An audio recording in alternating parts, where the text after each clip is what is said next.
buenos días, queridos amigos y queridos hermanos, fieles televidentes de Televisión Católica Arquidiocesana TVK, la señal que te transforma.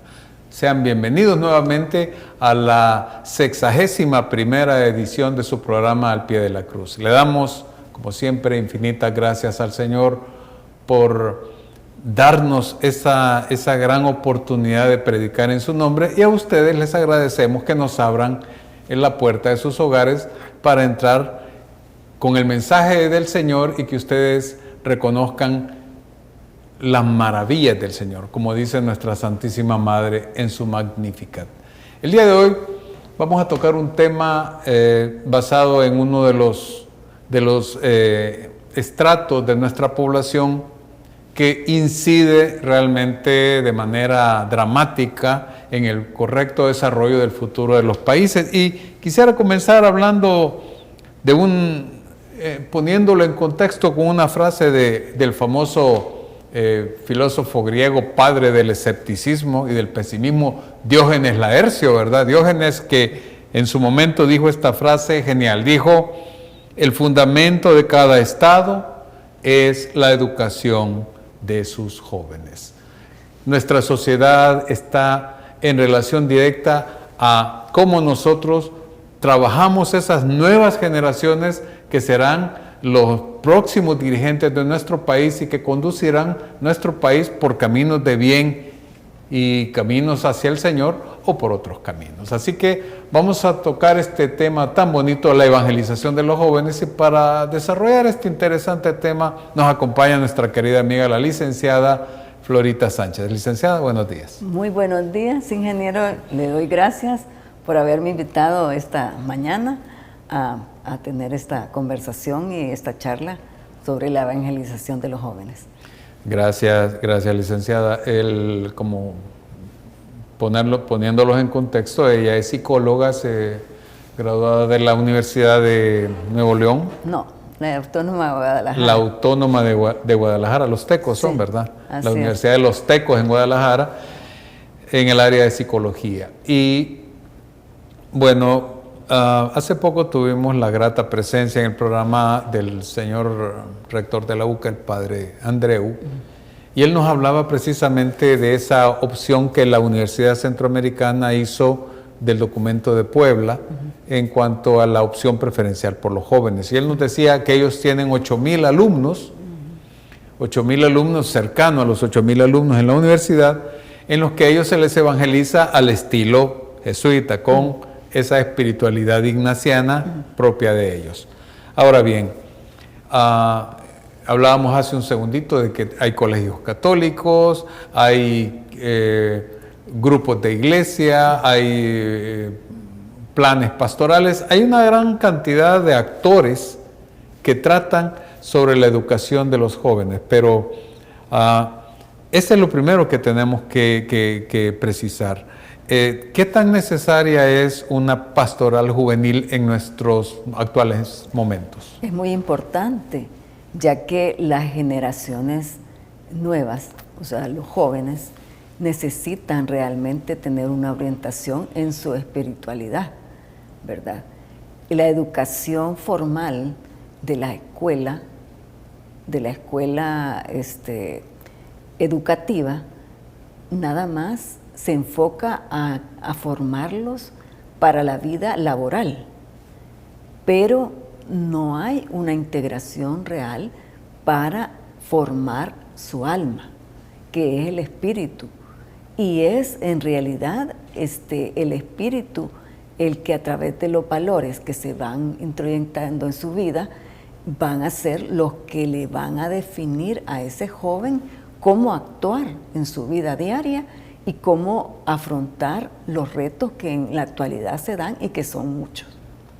Y que son retos abrumadores, diría yo, en muchos casos, porque sí, vaya, hemos tocado en el programa influencias como las redes sociales, como las leyes, ¿verdad? Tantas sí, cosas que condicionan precisamente la educación de los jóvenes.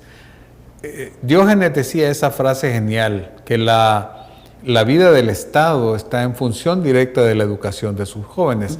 Y por lo tanto, esa integración de este grupo particular, de este estrato que, como decía don Bosco, no es malo, decía, no existen, no existen jóvenes malos, existen jóvenes desorientados. Así es. Decía don Bosco. Y si nosotros nos pasamos, por ejemplo, al momento en que don Bosco desarrolla su carisma salesiano en la ciudad de Turín, en ese momento histórico tan complicado para la iglesia, pues si hacemos un símil con lo que está sucediendo en El Salvador, en ese momento don Bosco, es como que don Bosco se hubiera dedicado a evangelizar a las maras.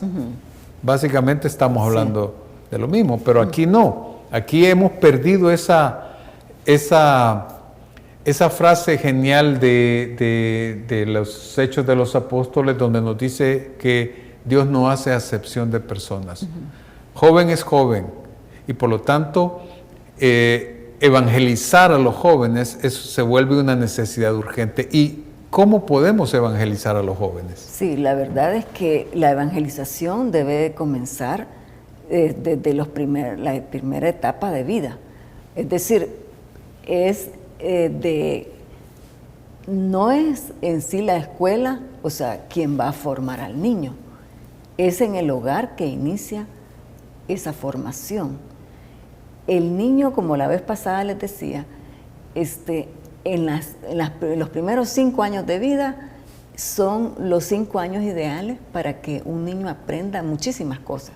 Puede aprender a nadar, puede aprender un idioma diferente al materno, es una esponjita.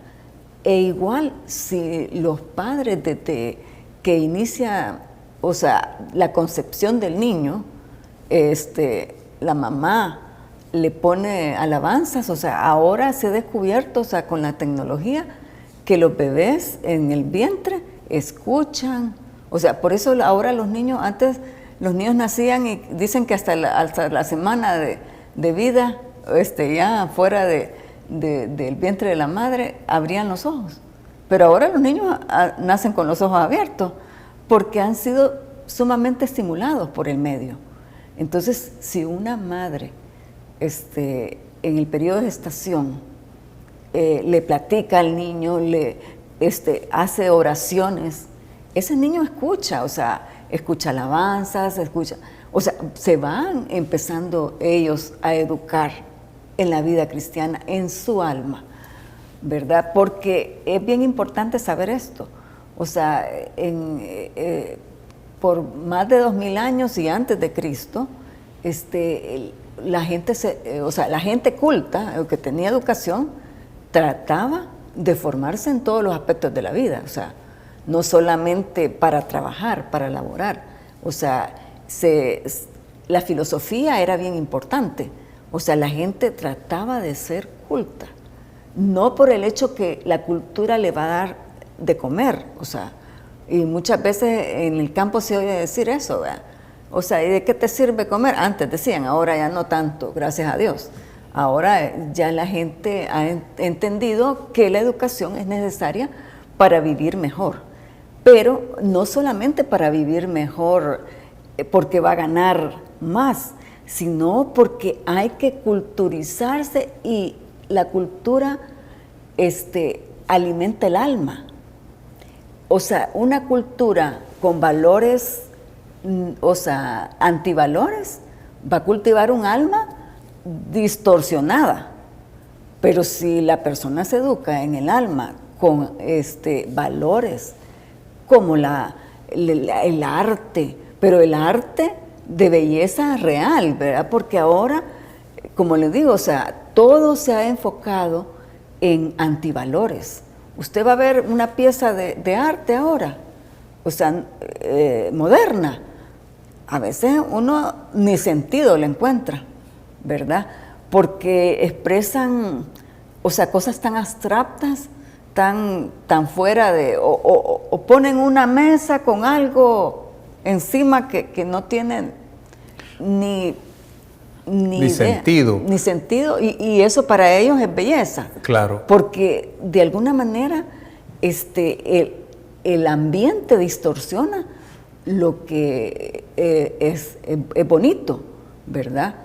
Igual las canciones, la música, todo, la poesía. Ahora hay una poesía también que no tiene la coherencia en las frases. Entonces, desde ahí es importante que se vaya educando a la criatura. Vea. Podríamos hablar entonces, citando el documento de Aparecida, una frase genial, que es una palabra genial, que es inculturación. Inculturación de la fe, ¿verdad? O sea, la fe tiene que ser introducida en la cultura, no para transformarla, cambiándole su naturaleza, sino para iluminarla, abriendo los ojos de la gente, precisamente para definir qué es verdadero y qué no lo es, qué es correcto y qué no lo es. Y lo primero que podríamos ir precisando, según lo que ella nos dice, es que aquí cabe muy bien la famosa frase de Voltaire que dice que a un hijo se le educa 20 años antes de que nazca.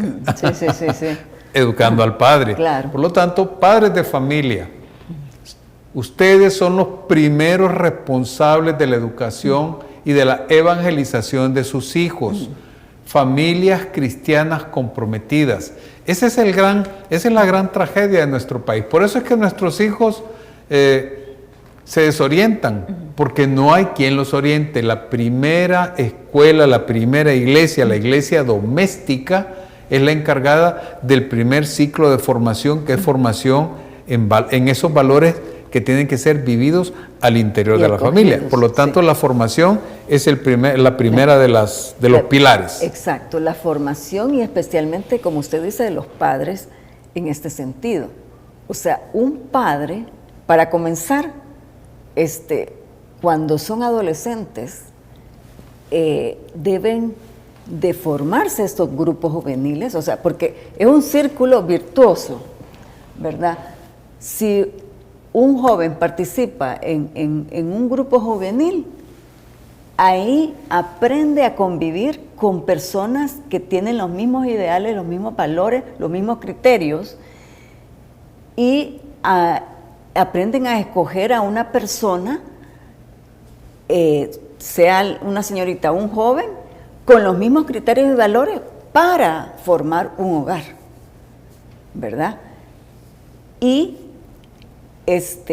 educarse para eso, es decir, para saber escoger a la persona idónea para formar un hogar para siempre, porque ese es el objetivo. O sea, no es, ahora está muy en boga que dice, bueno, si no nos va bien, nos divorciamos, pero no es en realidad lo que Dios quiere, porque Dios dijo que se unirá hombre y mujer y formarán una sola carne, y dejará a padre y madre. O sea, ¿qué significa eso? Que Dios lo que quiere es una unión permanente de dos seres que se aman, que se respetan y que se cuidan mutuamente. Claro. Que son las promesas que se hacen ante el altar, ¿verdad? Y que tal vez cuando están jóvenes y enamorados en ese momento, lo único que les interesa es prácticamente el vestido, físico. O sea, el vestido que llevan, o sea, el traje, que las flores estén lindas, que las madrinas estén o sea, que hagan lo correcto en el altar. Pero, ¿escucharon bien las promesas? Cuando dicen que en la salud y en la enfermedad, porque lo dice la iglesia, o sea, pide la iglesia que hagan esas promesas, porque cuando están jóvenes, la salud es lo que más, o sea, lo que en ese momento está, pero cuando ya se es adulto mayor, la enfermedad pesa. Y claro, esa promesa tiene que llevarnos a ese compromiso que al final de los días de alguien, o sea, necesitan una persona que les ame, que les respete y que los cuide. El proceso, por lo tanto, el proceso de formación es básico desde las primeras etapas de la persona, desde la iniciación cristiana. Tenemos sacramentos de iniciación cristiana, el bautismo, la confirmación, la penitencia, la comunión, van en ese orden. La persona tiene que ir creciendo y madurando en la fe para poder defender aquello que conoce. Y San Pedro, en su primera carta, en el capítulo 3, versículo 15, nos dice una de las frases más espléndidas de esa carta. Dice así: bendigan en sus corazones al Señor, a Cristo. Estén siempre dispuestos para dar una respuesta a quien les pida razón de su esperanza. ¿Usted cómo va a dar razones si no conoce? Por lo tanto, es importantísimo que veamos la formación de nuestros hijos, y de nuestras hijas como una responsabilidad familiar. Así es. Responsabilidad familiar. Y aquí me gustaría que tal vez usted le cerrara esta primera etapa dándole ese consejo a nuestros padres televidentes. Sí, realmente en esta época, especialmente donde las redes sociales son las que imperan y que muchas veces los padres no tienen control sobre ellas, porque los hijos tienen cada quien hasta iPhone, tienen su computadora, tienen el televisor, tienen tantas cosas que los están aislando del convivir en el hogar. Ustedes tienen que destinar por lo menos 1 hora del día donde ustedes puedan reunir y conversar con sus hijos. Y ahí empezar a evangelizar. ¿Cómo? Haciéndoles conciencia de que tienen que pensar en sí mismos. Porque la ideología moderna nos está llevando a ensimismarnos en nosotros mismos y en el aparato. Porque ahora hasta nosotros, los adultos, a veces por necesidad, porque es la única forma ahora de comunicarse, uno tiene que estar pendiente del celular, ¿verdad? Porque dicen, mire, ahí le mandé tal información. Y si uno no está pendiente, si no escucha el timbre, se ha demostrado en una investigación que en América Latina el promedio de horas que uno tiene para ver el celular son 3 horas y media del día. Sí, sí. Imagínense, o sea, 3 horas y media de 16 horas que uno puede estar despierto, porque 8 horas por lo menos de descanso en la noche. Utilizar 3 horas y media significa prácticamente como 1/4 parte del día útil, del horario útil del día en estar en un celular, y que muchas veces es para ver, o sea, llamémosle entretenimiento. Entretenimiento, exacto, que no tiene nada que ver con que usted va a aprender algo, sino que se ríe, o sea, está bien, el buen humor es necesario, o sea, pero nos está ensimismando y nos está quitando la oportunidad de hacer una conversación cara a cara con los hijos o con los amigos. No, y lo más importante, y con esto nos vamos a la pausa, que también nos quita tiempo para nuestra misión como padres, como primeros educadores de la fe. Así que les dejamos este primer pensamiento. La evangelización de los jóvenes no depende del Papa ni de los obispos en primera instancia, sino de ustedes, padres de familia, que están de la mano con el Señor, aman al Señor y por lo tanto sus hijos van a ser los primeros beneficiados. Hacemos nuestra primera pausa y en un segundito regresamos con todos ustedes.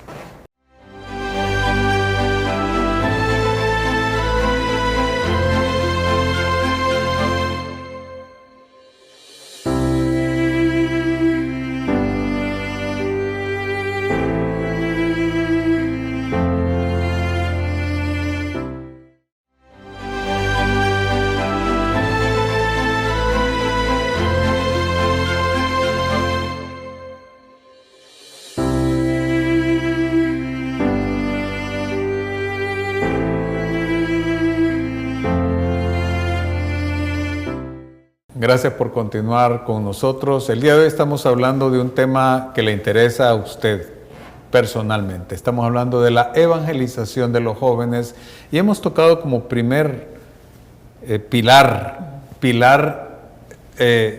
inamovible el hogar. El hogar es la iglesia doméstica. Si los padres fallan, falla la iglesia. Y uno de las referencias de los padres se da en la formación. Y estábamos hablando de que la formación se tiene que ir dando por etapas. No es lo mismo formar a un niño que formar a un adolescente. Pero hay algo que los conecta en todas las edades y es la catequesis. Así es. Es bien importante que los niños desde temprana edad tengan los sacramentos. El sacramento del bautismo es el que introduce al niño a la vida espiritual, a la vida con Dios, ¿verdad? Y ahí, para hacer ese bautismo, o sea, como los niños son pequeños, quienes van a las charlas son los padres y los padrinos. Y es muy importante asistir a las charlas, ¿verdad? En algunas parroquias se dan por 2 o 3 charlas por la noche o el fin de semana, y en otras parroquias tienen más tiempo. A veces los padres, por cuestiones de trabajo o de falta de tiempo para asistir, prefieren ir a buscar parroquias donde solo les piden 1 o 2 charlas. Pero es muy importante asistir a una formación mayor, porque eso les va a ayudar a ustedes a descubrir cómo pueden ustedes introducir a sus hijos en la espiritualidad, en la comunión con Dios. Y esa es una de las cosas que realmente necesita cada niño y cada hogar, los esposos tienen que saber educar a los niños en base a la formación que ellos han recibido. Si han recibido una formación deficiente, pues no podrán tener la posibilidad de poder llevar a sus hijos a una espiritualidad profunda y de interiorización con el Señor. Claro, de hecho, las conferencias del CELAM, tanto de Medellín en el 68 como de Puebla en el 79, nos hablan de la importancia que tienen la evangelización de los jóvenes, pero es un tema que no se dice así de una vez, de trompón y porrazo, como decimos, sino que implica toda una estructura, llamémosle, eclesiástica que tiene que funcionar. Por ejemplo, el sistema de cine, el sistema de la nueva evangelización, nos habla de catequesis permanente. Y usted tocó el nervio. El problema que tenemos muchas veces los padres en esta modernidad tan agitada es que todo lo queremos instantáneo y pensamos que con una charla y para cumplir el requisito es más que suficiente. Y la verdad es que a nuestros hijos, si nosotros sacamos de nuestra lista de tareas por hacer la evangelización de nuestros hijos, cosa que nos ha pasado a muchos, lamentablemente, la misma rapidez con la que pasan las cosas hacen que hoy las familias estén cada vez más separadas dentro de toda esta maravilla de la comunicación que debería de unirnos, pero la catequesis tiene que llevarnos, y usted dijo, y aquí le retomo lo que usted dijo, a una espiritualidad más profunda. ¿Qué podemos entender por espiritualidad como otro pilar dentro del proceso? Sí, la espiritualidad es la forma como nosotros nos comunicamos con Dios y cómo vivimos esa comunión con el Señor en nuestra vida diaria, ¿verdad? Por ejemplo, los niños desde pequeñitos hay que enseñarles en la mañana a ofrecer el día, ¿verdad? Luego que siempre bendecir la mesa, o sea, los alimentos que va a tomar, y luego en la noche rezar y pedirle a Dios, porque hemos terminado el día, y a veces hacer una revisión chiquita de las cosas que podíamos haber hecho. O sea, a los niños chiquitos, por ejemplo, dijiste una mentira, te peleaste con tu hermanito, ¿verdad? O sea, para que ellos vayan introduciendo en su vida el hecho de que existe un ser creador al que hay que darle gracias. Porque si nosotros no agradecemos en esta vida el don que Dios nos da de vivir, porque, o sea, estamos en este mundo por eso, porque Dios ha querido, porque Dios es el creador de todo. Y si nosotros no enseñamos a los niños a ser agradecidos, o sea, ya de adolescentes no lo van a hacer. Pero si desde chiquitos, o sea, se le enseñan las oraciones pequeñas. Está una oracióncita que yo me acuerdo que mi mamá siempre llegaba a la habitación de nosotros y nos hacía repetir la oración, dulce madre, no te alejes, tu vista de mí no apartes, ven conmigo a todas partes, nunca sola me dejes, ya que me quieres tanto como verdadera madre, haz que bendiga el Padre, el Hijo y el Espíritu Santo. Y el de niñito Jesús, salí del copón y dale un bailecito a mi corazón, ¿verdad? O sea, siempre, y al ángel de la guarda. Sí. Ya es la receta personal de cada familia. Exacto. Entonces, pero lo que les quiero decir es que yo recuerdo perfectamente que ella llegaba y nos persignaba, nos enseñó a persignarnos. O sea, eso lo tengo claro, y quizás tenía como unos 3 años cuando eso.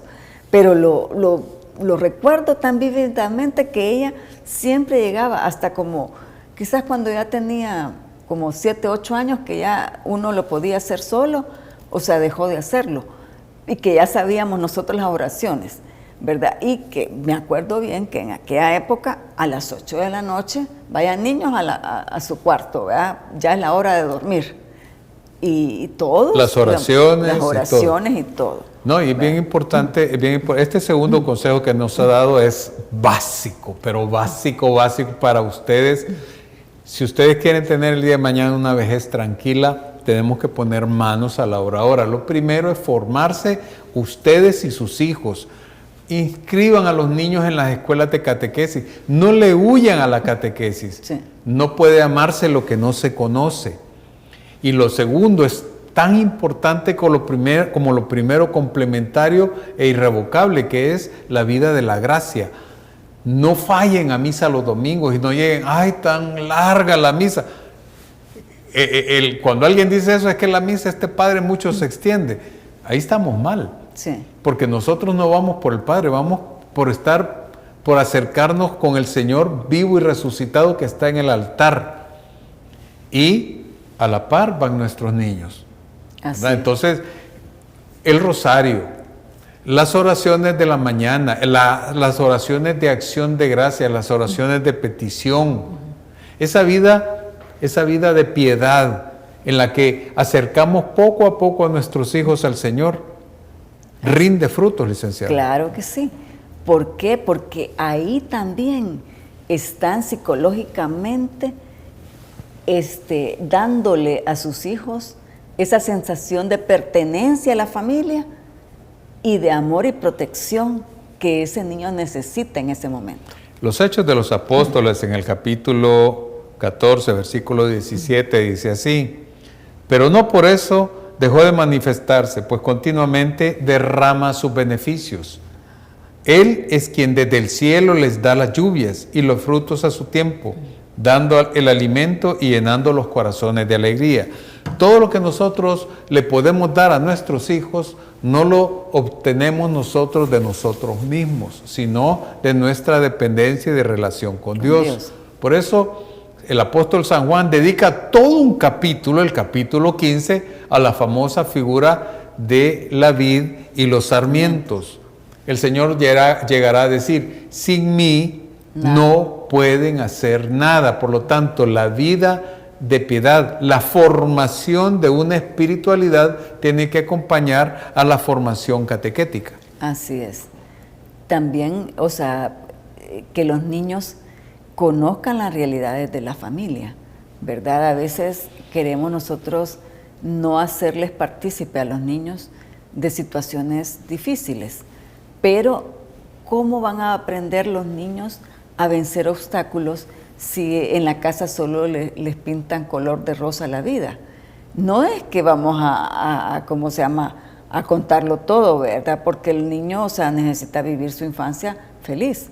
Pero sí, cuando hay momentos, por ejemplo, un despido de un padre, o sea, que no tiene trabajo, o sea, es oportuno ahí decirle, mira, hijito, vamos a rezar aquí un rosario entre todos para que el Señor le conceda a tu papi un trabajo, ¿verdad? O sea, es necesario que los niños tengan eso y el Señor oirá sus rezos. O sea, es algo maravilloso cuando el reverendo Fulton Sheen, ¿cómo es? Fulton Sheen.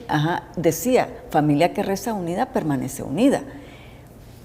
Cuando desde niño se le ha enseñado a buscar a Dios cuando tiene una necesidad y agradecerle a Dios cuando tiene un triunfo, ese niño no se va a perder. O sea, ustedes recuerdan cuando a las abuelitas, mis abuelitas, porque ahora ya las abuelitas son más modernas, ¿verdad?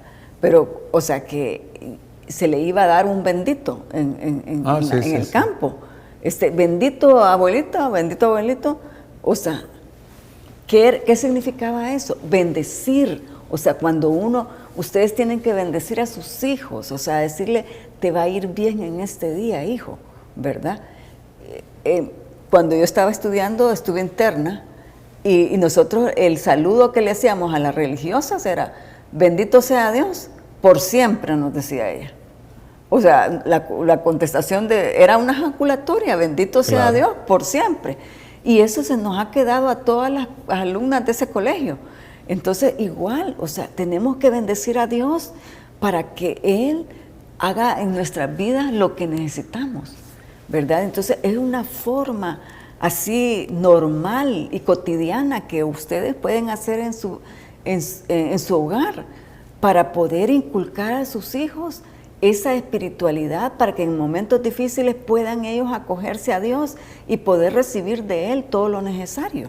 Claro, y la espiritualidad y la formación dan una consecuencia esperada. Así es. En el documento de Medellín dice lo siguiente textualmente: una espiritualidad fundamentada en el Evangelio y vivida desde las relaciones, lo voy a subrayar porque con eso vamos a iniciar la tercera etapa, y vivida desde las relaciones interpersonales, nos llevará a ser consecuentes con nuestra fe y a basar la vida en los valores evangélicos del amor a uno mismo, a los demás y a Dios. La coherencia de vida nace de esta armonía, de este equilibrio entre estos tres grandes pilares. El primero que dijimos es la formación en el campo de la fe. Y la formación en el campo de la fe es tanto responsabilidad de los padres como aquellas instituciones que son subsidiarias de los padres, como por ejemplo la iglesia, los grupos de iglesia, las parroquias o incluso hasta el mismo gobierno. Hasta los mismos gobiernos deberían de apoyar estas áreas de espiritualidad. Pero también recordar que esta espiritualidad cimentada sobre un conocimiento auténtico de la fe tiene que dar resultados coherentes. Tiene que verse esa continuidad entre nuestra fe y nuestro obrar, entre vida y fe. Ese es el problema, y con esto nos vamos al corte, este es el problema precisamente de la actualidad, que se dan testimonios que son testimonios perversos, de gente que el alcohólico que con la botella de licor le dice a su hijo que no tome, ¿verdad? O lo manda a llamar a comprar cerveza. Anda a traerme unos cigarros a la tienda, pero vos no fumes. Entonces la vida tiene que estar en consecuencia con lo que uno cree, ¿verdad? Entonces vamos a hacer nuestra segunda pausa y al regresar vamos a hablar de la tercera parte de este proceso de formación de la espiritualidad, de la de la vida de los jóvenes, ¿verdad? De la evangelización de los jóvenes. Tenemos que ver siempre que el joven tiene que ser formado, tiene que ser introducido en la relación con Dios y finalmente tiene que haber una acción de la vida de este muchacho de acuerdo a lo que él cree. No se vayan, en un minutito estamos de nuevo con todos ustedes.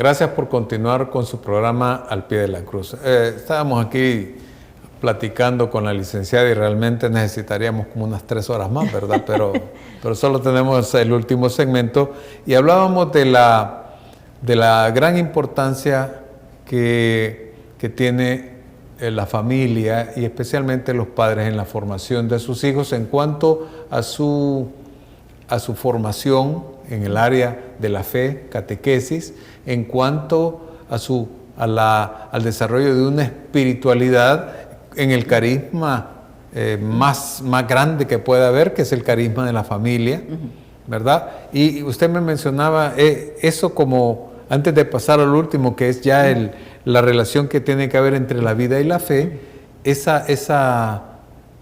acento que queremos darles este día a los padres de familia, de que le pongan mucho interés, mucha responsabilidad a su labor de educadores en la fe. Así es. Fíjense qué importante es que ustedes lleven la secuencia de la vida espiritual de sus hijos. Por ejemplo, ya ha sido bautizado, pues ya en la casa empezar a hacer las oraciones, como decía el ingeniero, de la mañana, el rosario, la de la noche, la bendición de los alimentos. Posteriormente, cuando están en la catequesis de la primera comunión, estar sumamente interesados ustedes como padres, qué es lo que están viendo sus hijos en la catequesis, para que en su casa ustedes les refuercen todo lo que en la catequesis han aprendido, y ustedes van a tener la oportunidad de formarse más, porque van a tener el interés de poder explicarle a sus hijos algo más de lo que en la catequesis han escuchado. Y, importantísimo, el día domingo, no dejar de ir a misa. ¿Por qué? Porque llevar a sus hijos a la iglesia les crea un hábito y además les crea la necesidad de ir a agradecerle a Dios por todo lo que en la semana se ha vivido. Aparte de que es materia grave. Así es. Aparte de que es materia grave. Sí. O sea, usted puede ir de lunes a viernes a misa, no el domingo. Está en pecado mortal. Así es. El Papa, su Santidad, el Papa Benedicto XVI, en la carta en la que él inaugura el documento de Aparecida, él pone como una de las grandes estrategias pastorales, dentro de las muchas que se proponen en Aparecida, él le da la prioridad a la misa dominical. Así es. Así que a misa dominical eso no es negociable. Y no es ir a misa a oír misa, es ir a darle gracias a Dios y a estar con el Señor. Ahora bien, esta espiritualidad, esta formación tiene que llevarse a la vida, licenciada, pero muchas veces nos cuesta hacerlo solos. Y aquí hablábamos, por ejemplo, de los movimientos de iglesia y las parroquias. Así es. La verdad es que los jóvenes son inquietos y tienen una energía y una creatividad increíbles. Entonces, todo lo que se vive en la casa, y en la formación que se ha tenido, cuando dice Dios es amor y dice amar al prójimo como a ti mismo, y cuando, uno quiere realizar esas acciones de ser solidario con las personas y todo, no lo quiere ser en solitario. Entonces, los jóvenes quieren unirse a otros jóvenes que tengan los mismos ideales para poder hacer actividades propias de su edad y ayudando a otros, ¿verdad? A crear un convivio y un compartir que solo en los movimientos juveniles pueden encontrar. Claro. ¿Verdad? Entonces, todas las parroquias tienen movimientos juveniles, donde los jóvenes pueden, sus inquietudes las pueden canalizar de forma sana. Y como les dije al inicio, también es oportunidad para ellos de descubrir que hay jóvenes que tienen sus mismos valores y ahí pueden tener una amistad y una relación interpersonal sana que los pueda llevar a conocer a la persona ideal para quedarse para toda su vida en un hogar, ¿verdad? Solo así el joven puede encauzarse en la vida y continuar lo que en el hogar han conocido y de forma segura, ¿verdad? Hay efectos muy saludables en estos tres grandes aspectos que nosotros les hemos mencionado. Por ejemplo, cuando uno conoce de su fe, uno celebra su fe a través de los sacramentos, a través de las oraciones, uno está en la capacidad de iluminar todas las instancias de su propia vida. Estamos hablando a nivel profesional, a nivel como estudiantes, como vecinos, como hijos, como novios, como esposos. Esa presencia del Espíritu Santo en el alma del creyente lo ilumina y lo ayuda a tomar mejores decisiones. Así es. Y una de las cosas importantes es que aclara el ideal de la propia vida. Sí, así es. O sea, la verdad es que solamente conociéndose primero a uno mismo y conociendo, o sea, la voluntad de Dios en la vida de uno puede llegar a hacer decisiones importantes y tener actitudes y acciones que puedan llevar a esa persona a ser un católico feliz.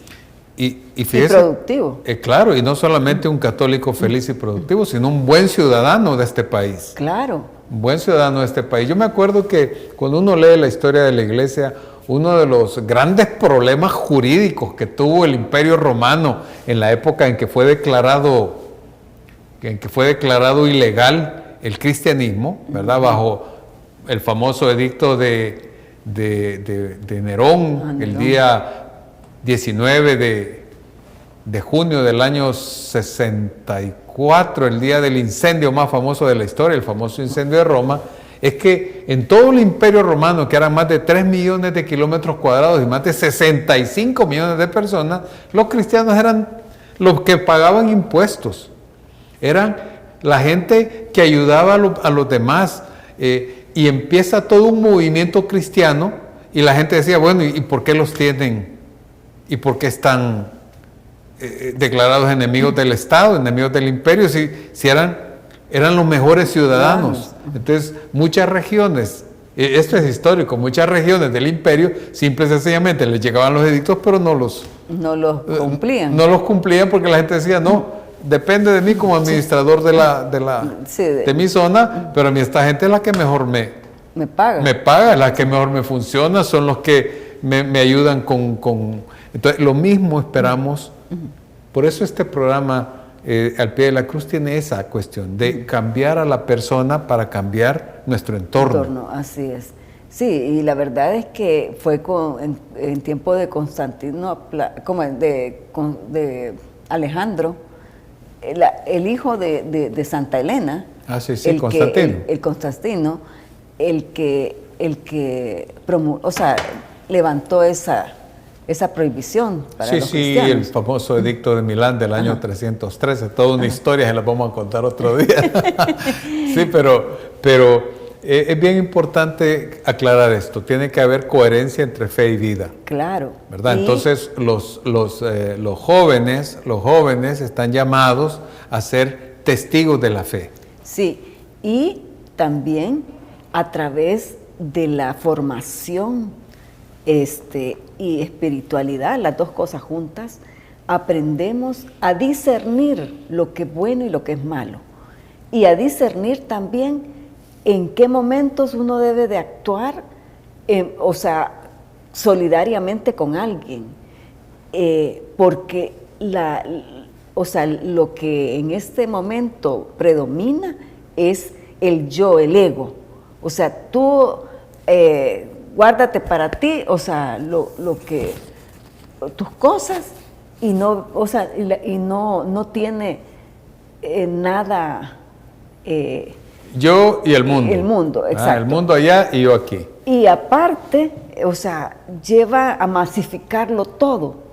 Es decir, el entorno nos está llevando a que todos pensemos tengamos el mismo ideal y el mismo pensamiento, y no es así. Dios nos ha dado inteligencia, voluntad y libertad para poder tener un criterio, y un criterio formado es el que necesita una persona para decidir sobre su vida de la mejor manera. Fíjese que qué bien lo que usted acaba de decir, porque también si lo pasamos al plano social, que eso es lo que compete a este programa, las repercusiones sociales del Evangelio, el cruce entre la luz de Cristo resucitado y las realidades temporales, también es obligación para una persona formada el oponerse a aquellas cosas que van contra el designio divino. Nos decía, por ejemplo, el padre Andreu, la cuestión del tema del agua.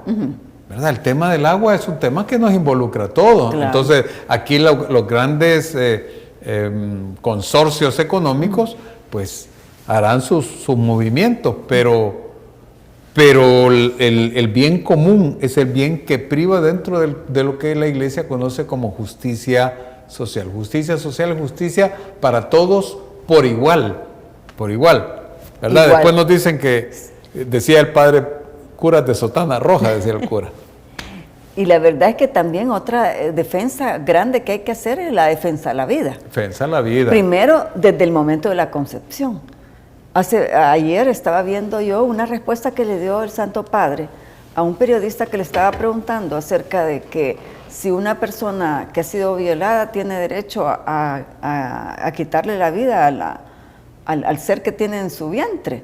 Y él le dijo, bueno, en los libros de biología yo he visto, que un niño se forma desde el primer mes, con su ADN completo y sus órganos también ya completos, y es un ser vivo.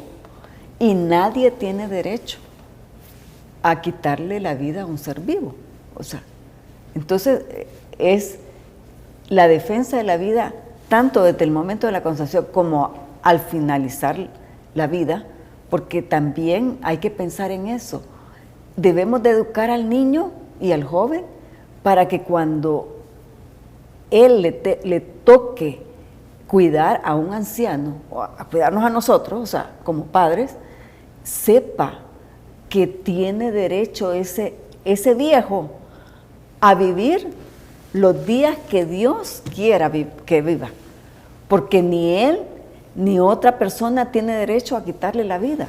Claro. ¿Verdad? Entonces, eso solo se puede enseñar haciendo. Enseñar haciendo. Qué importante, licenciada, el tema del día de hoy. Qué importante es a nivel familiar, a nivel social, la evangelización de los jóvenes. Porque si nosotros no evangelizamos a los jóvenes, los va a evangelizar, ocupando muy mal el término, los va a ocupar Internet y las ideologías de turno, las ideologías dominantes.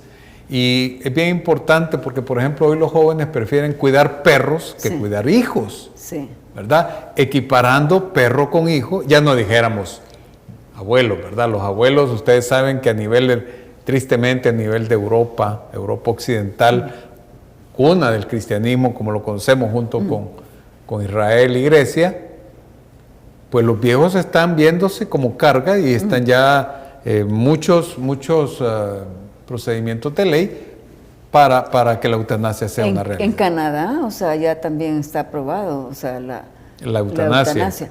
Ahora, yo les quiero decir algo. O sea, ¿cuál es el problema mayor ahora para los estados? Que no hay suficientes jóvenes laborando para la cantidad de viejos que tienen que estar sosteniendo a través de las pensiones.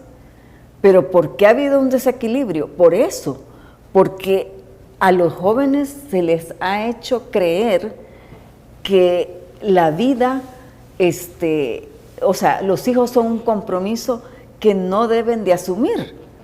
O sea, cuando en realidad la felicidad del hombre es la procreación, o sea, dejar un legado, dejar a alguien la continuidad de su vida.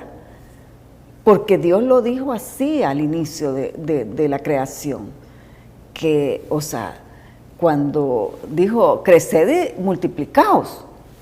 ¿Por qué dijo eso?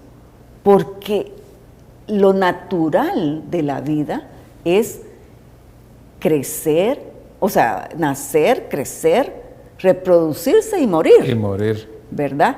Pero si la humanidad no se reproduce, ¿quién va a sostener al joven que ahora es?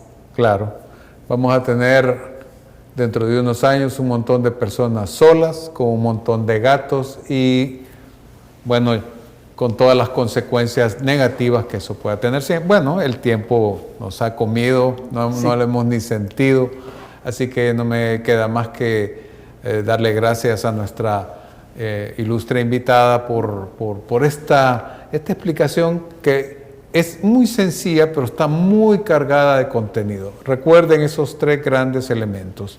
Tenemos que formarnos, tenemos que acercarnos al Señor y crear nuestra espiritualidad fuerte y tenemos que vivir de acuerdo a nuestra fe. Tenemos que ser consistentes con la vida. Licenciada, gracias por acompañarnos el día de hoy. Sí, muchas gracias. Y yo lo que quiero decirles también es que los jóvenes tienen que vivir la vida alegremente y sanamente. Y eso solo se logra a través de una convivencia y un compartir con jóvenes que lleven los mismos valores que ustedes.